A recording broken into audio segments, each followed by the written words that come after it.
Welcome in Dravid biology classes. Dravid biology class में आपका स्वागत है। आज इस वीडियो के माध्यम से हम लोग इस वर्ष बायोलॉजी का फाइनल एग्जाम में आईएससी के बायोलॉजी के फाइनल में आने वाले जो कुछ ऑब्जेक्टिव है उनके बारे में हम चर्चा करेंगे। लेकिन इससे पहले अगर आप इस चैनल को सब्सक्राइब नहीं किए हैं तो सब्सक्राइब कर लीजिए और बेल आइकन को दबा लें ताकि इस चैनल पर आने वाला हर एक वीडियो सबसे पहले नोटिफिकेशन के रूप में आप तक पहुंचे ताकि आप उसका लाभ ले सकें। फिर देखिए, बिना देर किए हम चलते हैं अपने सिलेबस पर। जितने भी क्वेश्चन यहाँ पर आपको नजर आ रहा है, आप लिख भी सकते हैं। जितने भी क्वेश्चन आपको यहाँ पर नजर आ रहा है वो सभी के सभी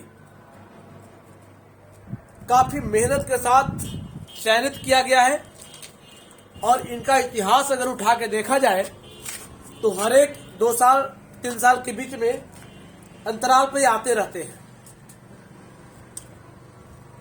पहला क्वेश्चन पर अगर नजर दौड़ाते हैं हम लोग तो लिखा हुआ है मानव का आनुवांशिक पदार्थ होता है। मानव का आनुवांशिक पदार्थ कहने का अभिप्राय क्या है? यानी मानव का आनुवांशिक पदार्थ कहिए या मानव में आनुवांशिक पदार्थ कहिए, बात बराबर है। ऐसे भी हो सकता है कि मानव में आनुवांशिक पदार्थ के रूप में क्या होता है, डीएनए हम लिखे हैं। संसार में 2 ही प्रकार के आनुवांशिक पदार्थ होते हैं, एक डीएनए और दूसरा आरएनए।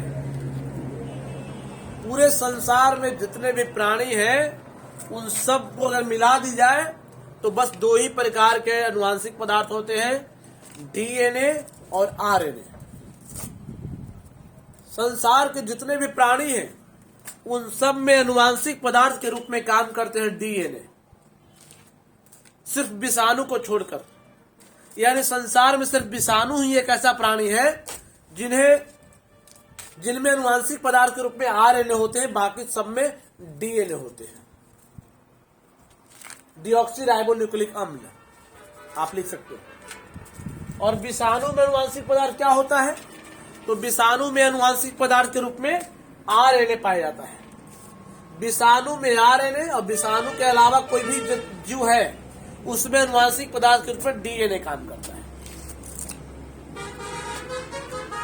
तीसरा क्वेश्चन है जीवाणु को मारने वाला विषाणु कहलाता है। जीवाणु को मारने वाला विषाणु कहलाता है। विषाणु, कुछ विषाणु ऐसे होते हैं जो जीवाणु को भी क्षतिग्रस्त कर देते हैं, तो उस विषाणु को हम क्या कहेंगे? बैक्टीरियोफेज विषाणु या जीवाणु भोजी विषाणु। हिंदी में इसे जीवाणु भोजी विषाणु कहते हैं या इसे बैक्टीरियोफेज विषाणु भी कह सकते हैं।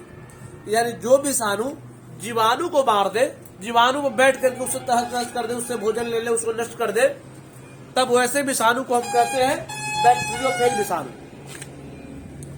अगला प्रश्न है आनुवांशिक कोड या आनुवांशिक कोडोन की संख्या कितनी होती है? किसी प्राणी में आनुवांशिक कोड कितनी होती है या आनुवांशिक कोडोन कितनी होती है? आनुवांशिक कोड या आनुवांशिक कोडोन दोनों पूछे तो बात बराबर है। आनुवांशिक कुट पूछे, कुट, उसकी संख्या 64 होती है, 64। फिर प्रश्न है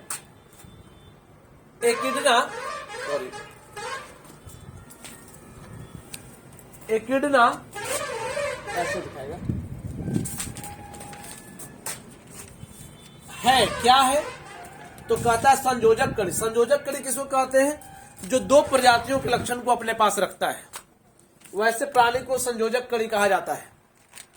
अगला प्रश्न है अर्जित गुणों का वंशानुगति का सिद्धांत किसने दिया?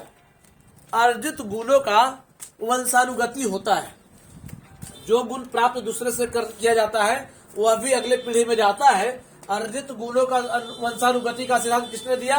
तो लैमार्क ने दिया। लैमार्क नामक व्यक्ति के द्वारा अर्जित गुणों का वंशानुगति का सिद्धांत दिया गया। इसे याद रखना होगा आपको। नेक्स्ट प्रश्न है पुनरावृत्ति का सिद्धांत किसने दिया?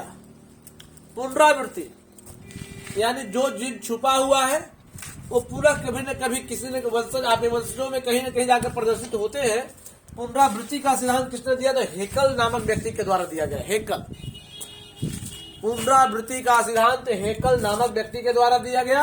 और वर्जित गुणों का वंशानुगति का सिद्धांत किसने दिया? लैमार्क नामक व्यक्ति ने दिया। एक और लैमार्क ने ही जीव विज्ञान शब्द दिए थे।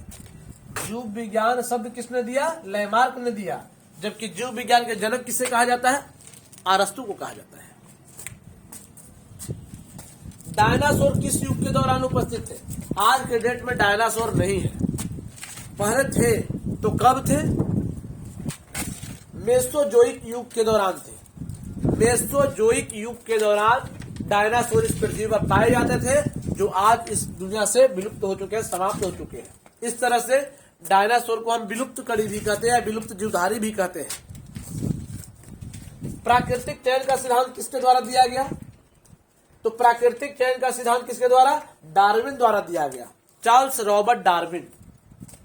चार्ल्स रॉबर्ट डार्विन के द्वारा प्राकृतिक चयन का सिद्धांत दिया गया। या इस तरह से प्रश्न पूछ सकता है कि प्राकृतिक चयन का सिद्धांत नामक पुस्तक किसके द्वारा लिखी गई? प्राकृतिक चयन के सिद्धांत नामक पुस्तक किसके द्वारा लिखी गई? तो वहां भी हम डार्विन द्वारा ही लिखेंगे, डार्विन के द्वारा ही लिखा गया था। और यह सिद्धांत किसने दिया? डार्विन ने। यानी इसमें यह कहा गया, डार्विन ने कहे कि प्राकृतिक खुद अपने अनुकूल प्राणियों का चयन कर लेता है। यानी जो उसके अनुकूल होते हैं वो प्राकृतिक उसको छोड़ देता है, जिंदा रहने, जीवित रहने देता है। और जो प्राकृतिक बदलते वातावरण के अनुसार अपने आप को नहीं ढाल पाते हैं, उसे प्राकृतिक खुद ही नष्ट कर देता है, मार देता है। घोड़ा का सबसे पुराना पूर्वज कौन है? तो अभी तक जितने जीवाश्म मिले हैं घोड़ा से संबंधित, उसमें सबसे पुराना पूर्वज इयोहिपस है। आप बायोलॉजी के सिलेबस में पढ़े होंगे, इयोहिपस, मिजोहिपस, मेरिथिपस, प्लायोहिपस, इक्वस घोड़ा। तो इयोहिपस अभी के डेट में जितने भी जीवाश्म मिले हैं उनमें सबसे पुराना पूर्वज इसका इयोहिपस है, घोड़ा का। एड्स किस विषाणु के संक्रमण से उत्पन्न होता है? एड्स, तो AIDS HIV, human immuno virus,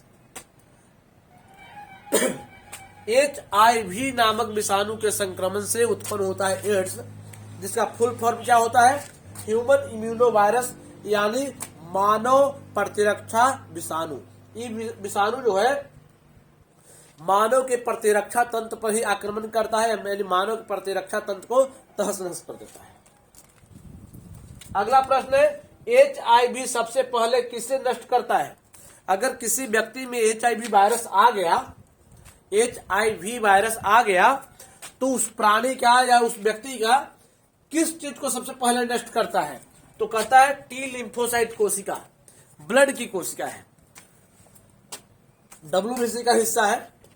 तो कहता है टी लिम्फोसाइट, यानी रोग से लड़ने की शक्ति देता है ये कोशिका और इसी को नष्ट कर देता है। यानी आपके शरीर में जो रोग प्रतिरोधी क्षमता है, रोगों से लड़ने की शक्ति है, इम्यूनिटी पावर है, प्रतिरक्षा शक्ति है, रोग प्रतिरोधी क्षमता है, उसी को खत्म कर देता है। नतीजा है कि आपके शरीर में रोग प्रतिरोधी रह नहीं जाता। नतीजा जो भी रोग आएगा वो जाएगा। एड्स अपने आप में कोई रोग नहीं है, लेकिन एड्स हो जाने के बाद दुनिया भर के रोग चले आते हैं, यानी आप में रोग से लड़ने की शक्ति नहीं रह जाती है। नतीजा जो भी रोग आएंगे आप में आसानी से रह लेंगे। निम्न में कौन यौन संचारित रोग है? यौन संचारित रोग यानी सेक्सुअल संबंध से फैलने वाला रोग, शारीरिक संबंध से फैलने वाला रोग। एक से ज्यादा व्यक्ति के साथ मैथुन करने से, या किसी को कोई रोग होयल है उसके साथ शारीरिक संबंध बनाते हैं और तब उसका रोग वाला रोग हम पे चला आता है। यानी उस तरह के रोग जो शारीरिक संबंधों से फैलते हैं उसके बारे में हम बोलते हैं यौन संचारित रोग। उसको STD भी कहते हैं, STD, सेक्सुअल ट्रांसमिटेड डिजीज। तो कहता है एड्स भी आएगा उसमें। ऑप्शन क्या रहता है उसमें देखिएगा, सिफिलिस आएगा, गोनोरिया आएगा, उपदंस आएगा, ये सभी आते हैं यौन संचारित रोगों में। अगला प्रश्न है, सबसे ज्यादा होने वाला कैंसर है। 4 तरह का कैंसर बताया गया होगा आप लोग को, carcinomas cancer, melanomas cancer, sarcomas cancer, leukomas cancer. तो उसमें कार्सिनोमास जो कैंसर होते हैं, जिसको हम कहते हैं त्वचा का कैंसर, वो सबसे ज्यादा होते हैं दुनिया में। संसार में जितना कैंसर होता है उसमें सबसे ज्यादा होता है त्वचा कैंसर यानी कार्सिनोमास कैंसर।